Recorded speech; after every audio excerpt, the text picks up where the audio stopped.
If you touch another item in this park, there will be a lawsuit, period. Marines. You understand how much it's hard for here? Serving the fucking Marines for y'all pigs. Sign you take down before flies back up. No. Yo, listen, no. Don't do that. Don't do that. Listen, don't do that. CCRB is what it is.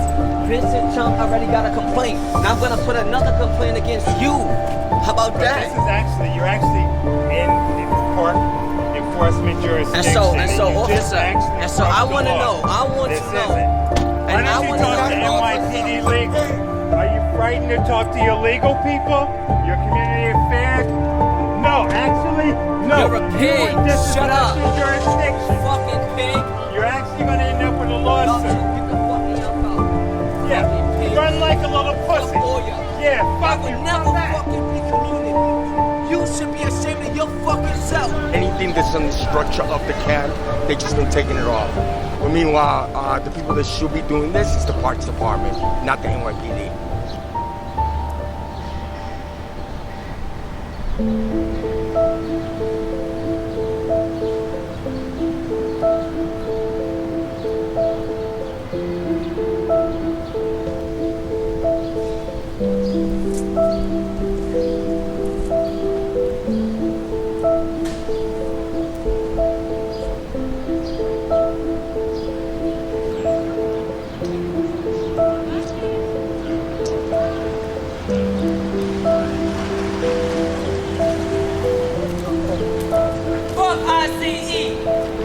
Fuck the police! Fuck ICE! Fuck the police! Fuck ICE!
The main circle.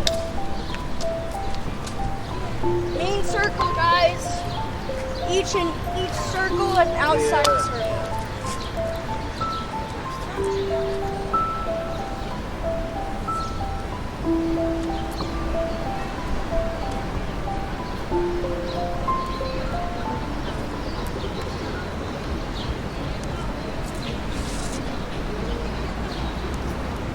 Yeah. Now we chant.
being committed here.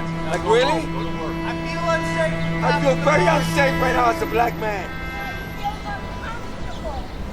Go to work. Like, really? This is harassment, what you're doing right now. This is harassment.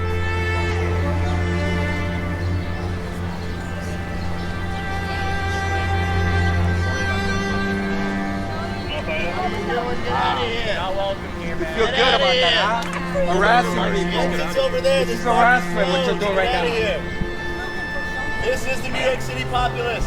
How do you spell racist? NYPD! How do you spell rapist? NYPD! How do you spell rapist? NYPD! Get the fuck out of here. It's harassment what you're doing right now.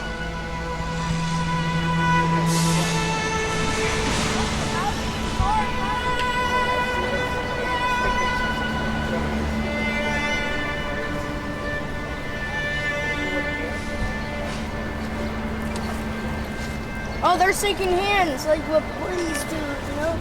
Buddies gotta do what they gotta do, you know?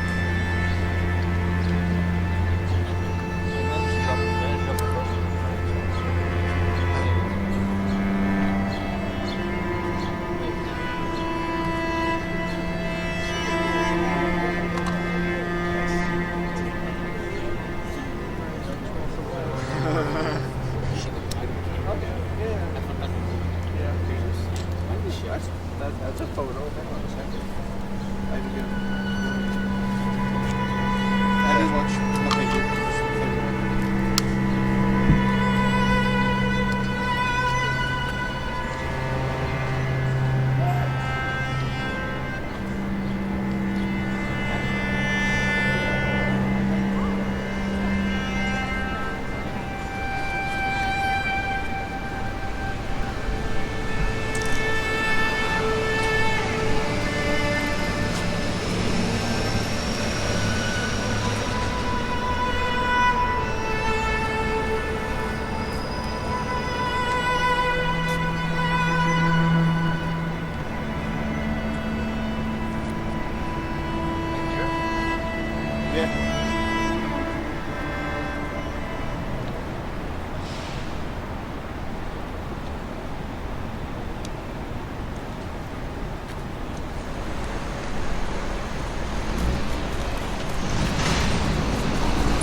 that we're doing this is, well, for obviously the fact that we've had a lot of people die in ICE detention centers, and now that we are talking about abolishing ICE, we should also remember the people who have been, I guess, victims of ICE's brutality. We're also doing this in solidarity with all the other occupations nationwide who have been holding it down in their states as well. So that includes Philly, Atlanta, Los Angeles, San Francisco, the Bay, there's a lot of cities, but all of the people who have been like standing strong and also being part of the occupation in their homes and like resisting, they're also doing the vigil today. But this is ours in New York City. So I'm gonna read off the names on this list, and then I'm going to read a short poem, and then if anybody wants to add on to it, because it is an open vigil and you guys would like to say some words, you are more than welcome to. So I'm going to start with the first name, and the reason I'm going to start with the first name and go into detail about the first name is because this just happened yesterday.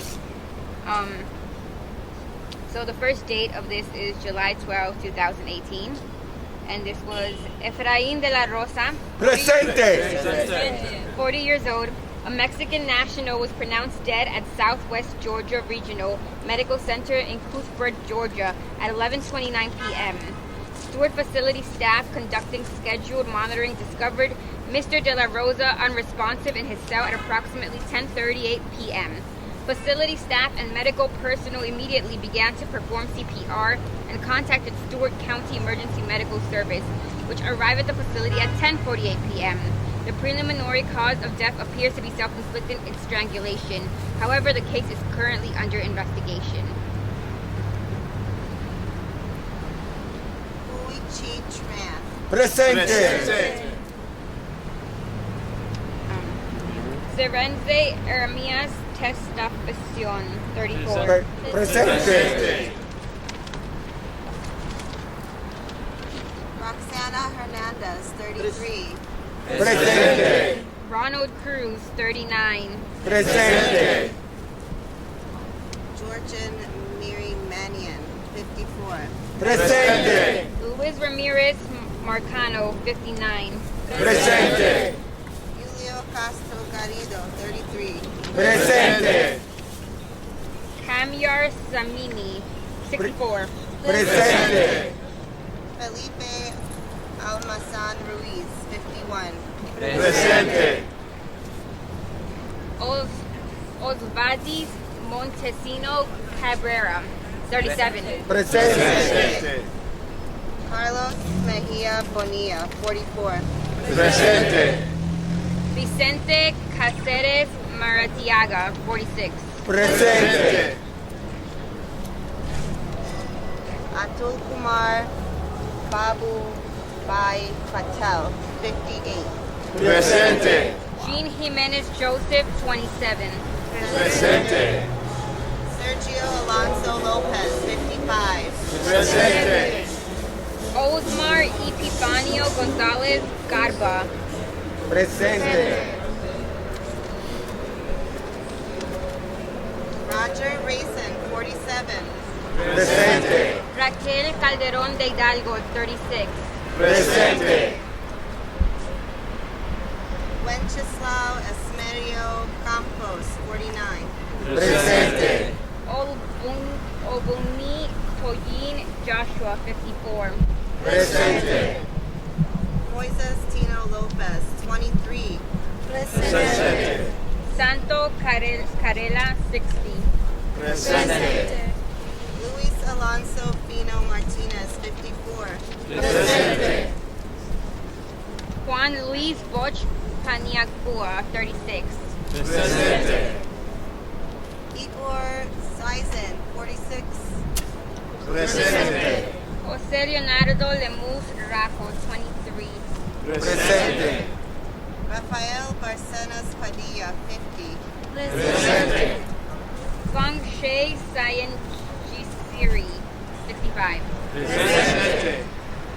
Saúl Enrique Vanegas Guzman, 46. Presente. José Manuel Azurida Hernandez, 54. Presente. So, I'm going to finish this off with a poem that I did not write, but kind of hits, I guess, this. It's by Warson Shire. I don't know if anybody knows Warson Shire. One of my favorite poets. She's a Nigerian immigrant poet, I believe. So, that's awesome. Speak up. And she wrote a poem about, I guess, you know, it's called Home, and it's about, I guess, refugees and also why, I guess, people migrate, and it's kind of... So, Home, by Warson Shire. No one leaves home unless home is the mouth of a shark. You only run for the border when you see the whole city running as well. Your neighbors running faster than you, breath bloody in their throats. The boy you went to school with who kissed you dizzy behind the old tin factory is holding a gun bigger than his body. You only leave home when home won't let you stay. No one leaves home unless home chases you. Fire under feet, hot blood in your belly. It's not something you ever thought of doing until the blade burned threat into your neck. And even when you carried the anthem under your breath, only tearing up your passport in an airport toilet, sobbing as each mouthful of paper made it clear that you wouldn't be coming back. You have to understand that no one puts their children in a boat unless the water is safer than the land. No one burns their palms under trains beneath carriages. No one spends days and nights in the stomach of a truck feeding on newspaper unless the miles traveled means something more than a journey. No one crawls under fences. No one wants to be beaten, pitied. No one chooses refugee camps or strip searches where your body is left aching, or prison, because prison is safer than a city of fire, and one prison guard in the night is better than a truckload of men who look like your father. No one could take it, no one could stomach it, no one's skin would be tough enough. The go back home refugees, dirty immigrants, asylum seekers, sucking our country dry, N-word, with their hands out, they smell strange, savage, messed up their country, and now they want to mess ours up. How do the words, the dirty looks, roll off your back? Maybe because the blow is softer than the limbs torn off, or the words are more tender than 14 men between your legs, or the insults are easier to swallow than rubble, than bone, than your child body in pieces. I want to go home, but home is the mouth of a shark. Home is the barrel of a gun, and no one would leave home unless home chased you to the shore, unless home told you to quicken your legs, leave your clothes behind, crawl through the desert, wade through the oceans, drown, save, be hunger, beg, forget pride. Your survival is more important. No one leaves home until home is a sweaty voice in your ear saying, leave, run away from me now. I don't know what I've become, but I know that anywhere is safer than here. The struggle against ICE, the struggle against border violence and deportations is also the same struggle as the struggle against policing in general, and the genocide of black and brown people, the genocide of indigenous people, the family separations is nothing new. It goes back to the boarding schools for Native people, it goes back to the separations of slave families and selling off little kids, selling off babies, family members. So it's just all the same struggle, the struggle against deportation, policing, the state, and capitalism, which drives the whole thing and forces people to compete against each other instead of realizing what is truly causing the economic problems and all the systemic violence in all of our lives. Good evening, brothers and sisters. We came here from the Hudson Valley, Westchester area. We are here in solidarity with all the brothers and sisters who are in detention right now, far away in Alabama, in Louisiana, in Orange County, in New Jersey, also in solidarity with their families. A lot of kids suffering because this cruelty of the ICE. We also in solidarity with all the kids who are separated at the border, and also the kids who don't have the parents with them right tonight.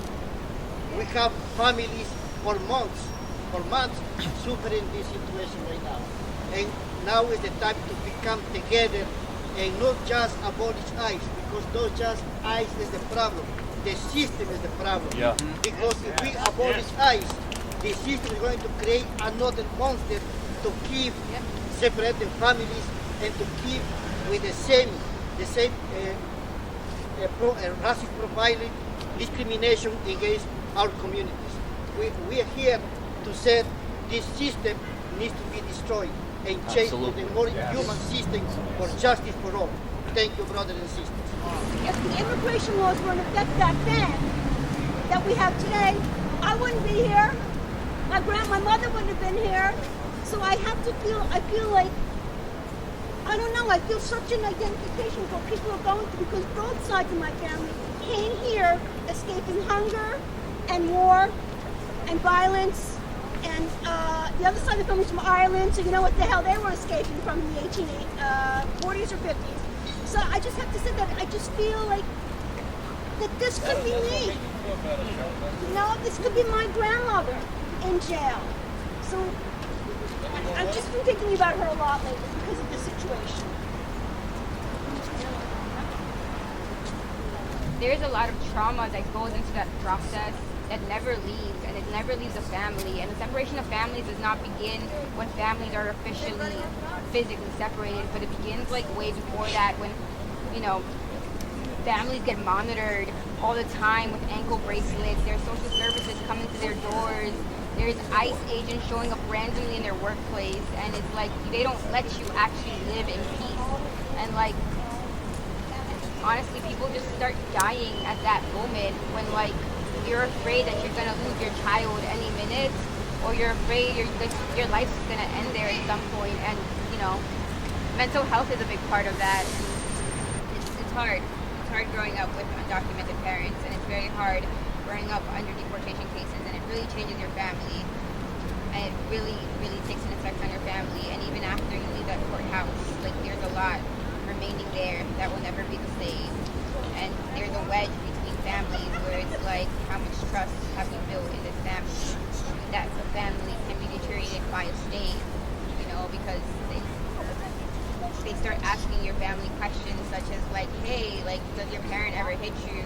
Do you really love your wife? Has your wife ever cheated on you? Where does your wife go every like 2 days you don't see her? And it's like, it's mentally and psychologically affecting migrant families too. So I just want to share that for people to keep that in mind, that the violence isn't also only done when separation happens physically, but it happens through the whole process of it, and even before that.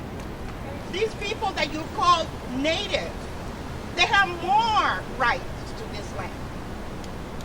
These people, a lot of them, they were pushed out of states like Texas, Florida, California, and you could go on and on and on. And this is the way how I look at it. And you call them illegal and immigrant. We are not even have rights to this land because we're here temporary.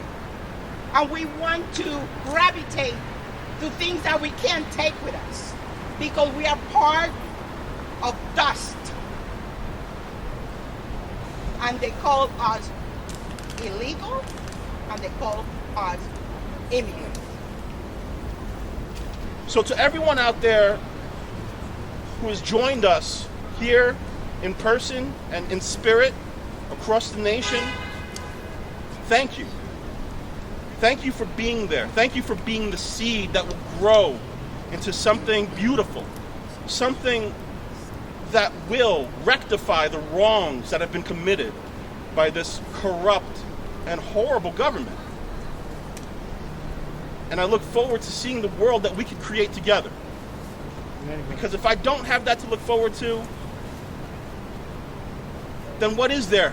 What's happening here is very special. We have the way communities should be. But the people that are holding it down, we're struggling. We've been here for 14 days, day and night, being harassed by the pigs day and night, and we're holding it down. But a lot of us, some of us are getting sick. People are really, I'm putting out an ask. If you could just come here, commit yourself to 1 hour, 2 hours, just come in here, hang out with us, talk to other people that are passing by, and just help a whole space down. If you can help us out in the morning before going to work.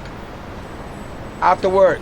After work I come up here, and then I leave at 1, 2 o'clock in the morning, and then I get up the next day and I go to work. We all could do that. Even if you can't spend the night here, but come here and spend a couple of hours. And let's hold space and let them know that basically there's a lot of us out here. But normally they only see a few of us out here. And they take us like a joke. But if they see an army of people of conscience, they're gonna back off a little bit. So you are welcome. This is self-autonomous space. Your decision.